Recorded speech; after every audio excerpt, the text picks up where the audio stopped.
Так, доброе утро. 12 ноября 2022 года, погода города Санкт-Петербург. Значит, у нас сейчас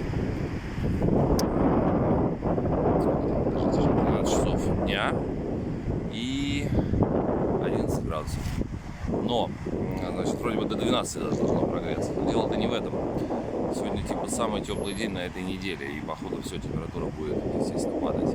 Значит, тем не менее, вот эта погода теплая, 11-12 градусов, вообще несравнимо даже с 5 градусами, которые было на неделе. 5 градусов, когда без ветра, еще раз повторю, без мороси.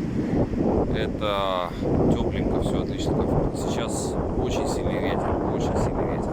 Сейчас даже, мне кажется, не знаю, костер мы не разжечь. Плюс ко всему периодически морось. То есть,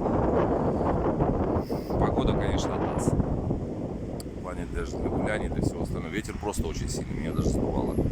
Даже меня, такого красивого. Значит, что интересного? Интересно одно, сегодня праздник такой, это день пиццы со всеми ингредиентами, кроме анчоусов.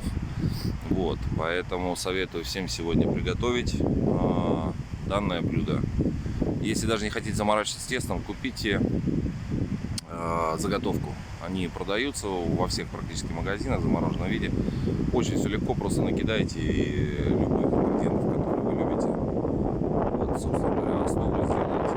Можно лучше всего соус купить. Даже там же, не знаю, там какие-нибудь. Короче, в общем, выберите сами. И, собственно, духовку на 15 минут. И огонь. Вот, собственно, этот день вы и проведете в торжественном празднике. Всем спасибо. До свидания.